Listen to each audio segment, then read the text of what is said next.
I'm Marissa Carr and welcome back to the Great Ojibwe Baking Show. Today we are going to make salted caramel pecan cookies. I read this morning that the Surgeon General is saying that this week is going to be a pretty difficult week for the country with the Rona. But what makes me feel better when things are difficult is cookies. So that's what I'm going to make today, and I'm going to show you guys how to make them too. So we're going to start with our pecans, and we are going to toast those in the oven for a little bit.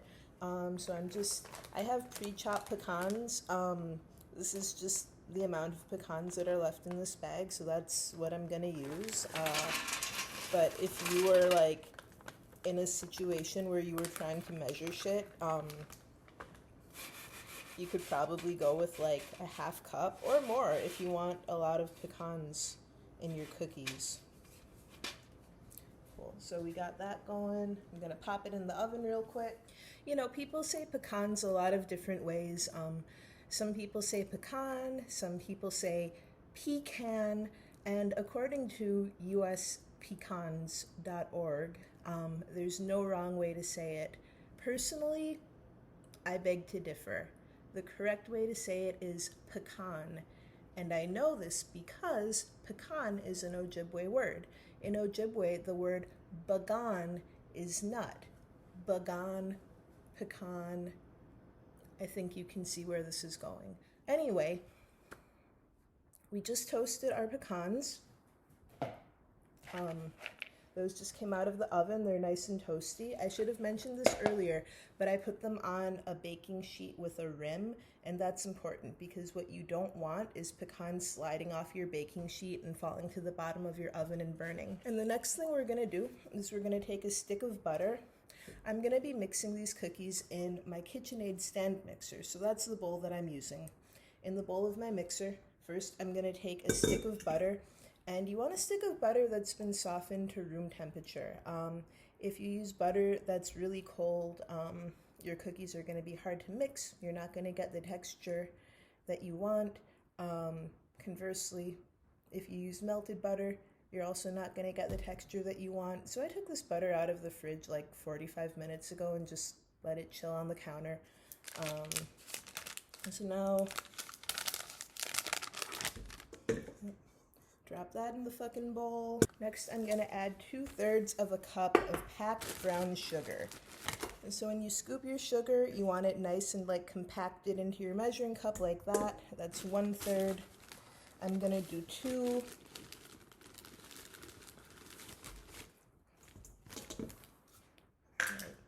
That's 2/3 of a cup. And if you don't use brown sugar often in your baking, you might have some sitting in your cupboard and find that it's really dry and crumbly and hard to use. And if that's the case, you can stick it in like a Ziploc bag with a slice of bread and give it maybe a day, 2 days, and the moisture from the bread will rehydrate your brown sugar and make it nice and soft so that you can start using it again. Okay, so I'm gonna take my butter and my brown sugar and I'm gonna put it in my KitchenAid, and I'm gonna use my paddle attachment, which is the one that looks like this.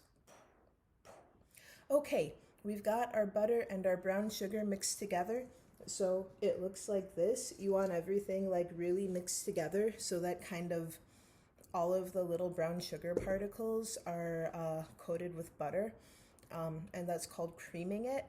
And when you first start mixing it, like if you've only mixed it a little bit, it'll just look like little balls of butter covered in brown sugar. You don't want that. If it looks like that, keep going. This will happen eventually. Like I said, I'm using my KitchenAid mixer, but you could do this with a hand mixer. You can also cream butter by hand with a spoon. It just fucking takes a long time and it's kind of a lot of work, but if you don't have a hand mixer or a KitchenAid, you can still make these cookies if you want to. So we're gonna add a few more ingredients to our butter and brown sugar mixture. The first thing we're gonna do is we're gonna separate an egg. And I'm just gonna put the yolk of the egg in with my butter and brown sugar. The white, I'm gonna save. I save my egg whites when I cook if I don't use them, because later in the week I'll be able to use these egg whites to make something else. There's a lot of stuff that you can make with just an egg white.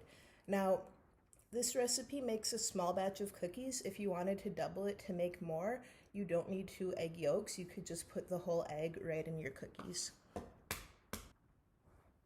All right, so you can see here, I've got just my egg yolk in this little shell.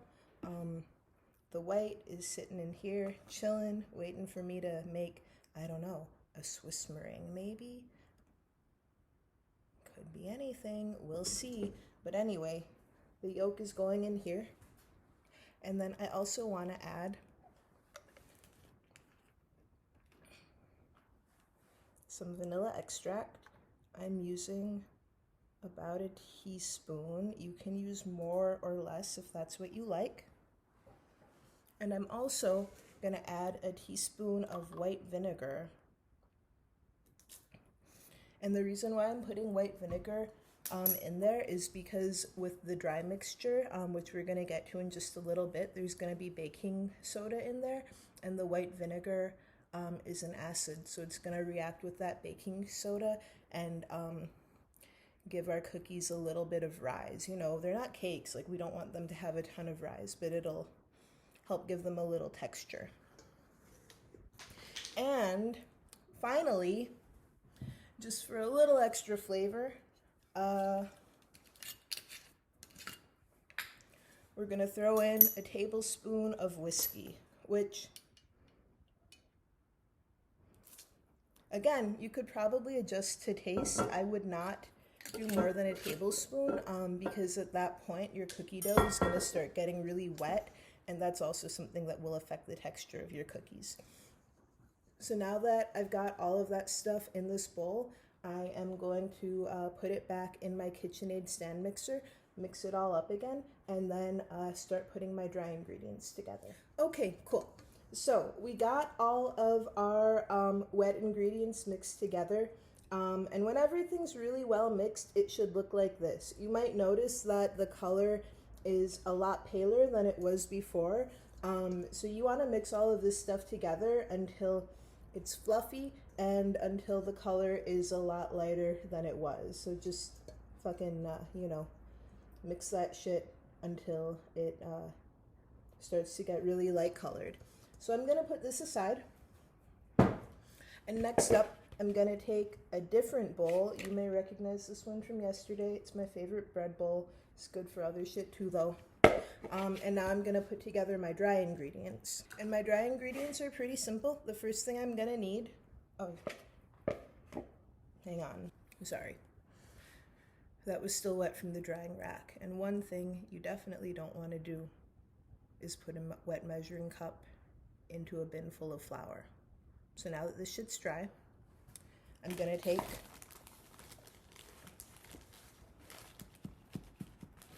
a cup of flour. And like I was saying yesterday, there are a lot of places that will say that it's better to like measure your flour on a scale. It's probably true. I use measuring cups because I don't have a scale and it's fucking easy, and my shit generally turns out pretty fine. So I dump that shit in. And then I also just want a pinch of salt, not a lot, because the other thing is that I use salted butter. And really a lot of recipes will tell you to use unsalted butter.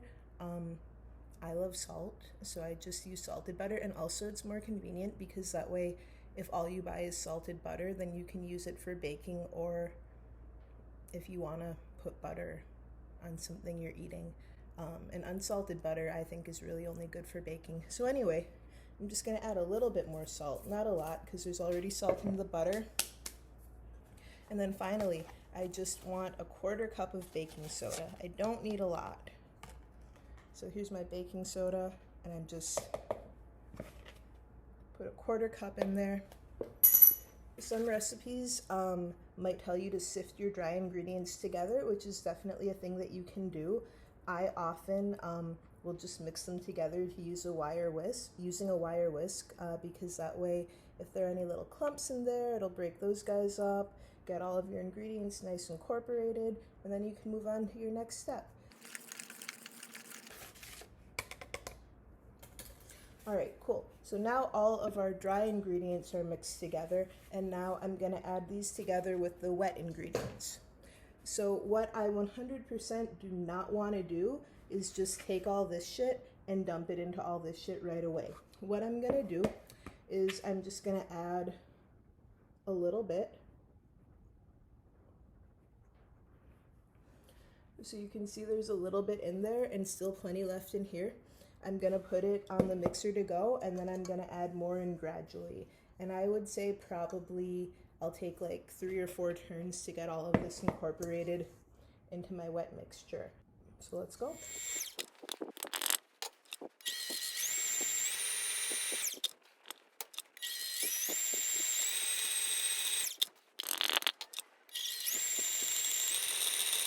Okay, cool. So now that we've got all of our ingredients incorporated and we've got our dough going, right? And there's a little more cookie dough that's fucking stuck to the mixing paddle, but it's all there. So next up, we're gonna add our pecans and our salted caramel chips. So here are the pecans that we toasted earlier. I'm gonna go ahead and dump these guys in. Bam. And then next up, I have these salted caramel chips. And I'm gonna put a 1/2 cup of these in.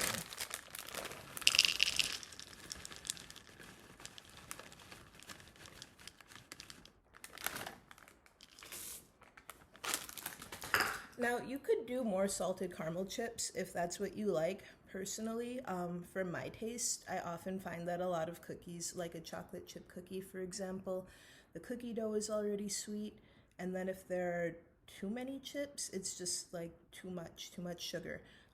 So I like to be a little bit conservative on my chips, but you know, you can have as many chips as you fucking want. Like, do what makes you happy. I don't care. Like, don't care about your chip consumption unless it's like a problem. Okay, so we added the caramel chips and the pecans into the dough. I just gave it another little quick whirl in the KitchenAid. So now our dough is all done, and I'm gonna pop this in the fridge and let it chill for about an hour, hour and a half, and then I'll be back. While we're waiting for the cookie dough to chill, I want to talk to you a little bit about something that I think about a lot, which is fucking disaster preparedness. Now, I, like many of you, am hoping that the silver lining to the Rona will be the fall of capitalism. Maybe that will happen. Hope it does. I think the other thing that we should all be prepared for, though, just in case, is complete societal breakdown. And I live alone in Chicago on a first floor apartment, so I'm not out here taking any dumb fucking chances. That said, one of the things that I did last weekend was put together a go bag so that if shit gets really real and I need to get out very quickly, I have all of my really essential stuff put together where I can grab it and be out the door. So, in hopes that it will help you develop your own safety and disaster preparedness plans, I want to tell you a little bit about what I've put in my go bag. So, what I have in my go bag so far. First of all, I have an emergency radio. Also, I have hygiene items. Also, sanitation. I have a couple rolls of toilet paper. Am I a toilet paper hoarder? No, I just have, you know, the normal amount of toilet paper that you have in your apartment when you buy a pack of toilet paper. Although, one thing that I've been noticing since I've been not leaving my apartment for the last 3 weeks is that I'm going through toilet paper at home a lot more quickly than I used to. And to be honest, I think some of that is like, before, sometimes if I needed to use the bathroom but it wasn't really an emergency, I would hold it till I got to work because I just kind of figured, like, if I gotta poop, I might as well fucking do it on the clock and get paid for it. Anyway, though, it's in my go bag because if I don't need it, I could probably use it to barter.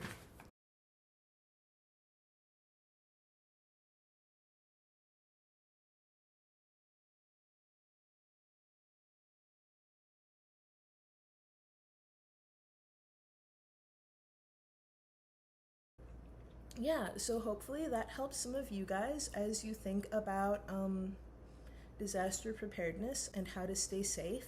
And that's my little PSA. Make your go bag, keep it by the door, hope for the best, prepare for the worst, fucking survive. Okay, welcome back to the Great Ojibwe Baking Show. Our cookie dough has been chilling for about an hour and a half, and we've preheated the oven to 375 degrees. And when I say we, I guess I mean fucking me. I don't know why I'm using the royal we, if you will. But me, Marissa, have preheated the oven to 375 degrees. So now we are going to get our cookies ready to go into the oven. So here, like I said, I have the dough, and what I have in this little bowl is a mixture of sugar and salt. And I have about a third cup of sugar and about 2.5 tablespoons of salt. You can adjust the salt to sugar ratio to whatever you like.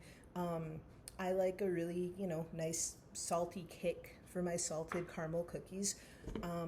But if that's not your shit, you can use less salt or no salt, and that's totally cool. But what I'm gonna do is I'm gonna grab about like a golf ball, I think, size piece of dough. I don't golf, but I think that's around golf ball sized. But I don't know, fuck it, it doesn't really matter. But I'm gonna grab some dough, I'm gonna roll it into a ball, and then I'm gonna roll it in my salt and sugar mix. And then I'm just gonna pop it on my baking sheet.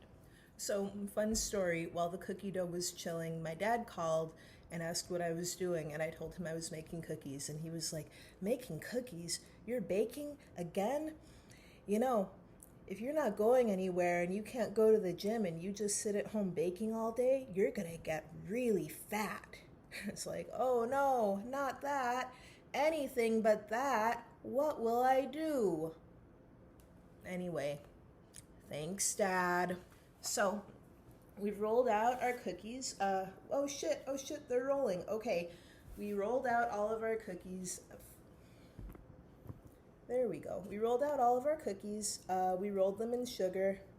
I am trying to put a good amount of space between all the cookies because they will spread a little bit. And the longer you refrigerate them, the less they're going to spread. I refrigerated mine for an hour and a half. I mean, you could even refrigerate yours overnight if you wanted to. Just, if you do that, then they're going to spread less. You'll have kind of like a fatter, thicker cookie. But also the longer you refrigerate them, the more the flavor develops. So, it's really just a matter of like what you like and fucking how patient you are. But I'm gonna pop these in the oven now. I'm gonna bake them at 375 for 10 minutes, and when they come out, we'll see how we did. Well, our cookies are out of the oven, and they're looking pretty good.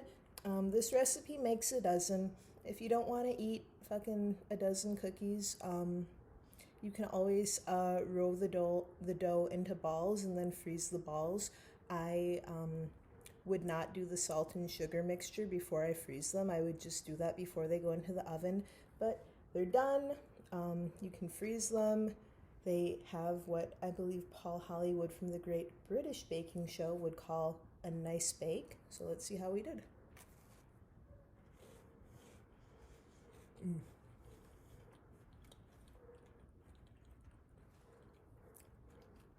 Yeah, it's a really good fucking cookie, you guys. Make these. If you like them, if you like these videos, share them, subscribe on YouTube, and keep checking in for more of the Great Ojibwe Baking Show. Dancing on the aberration, deepest in the deep, that's me. Been all the time, a real sensation, in deep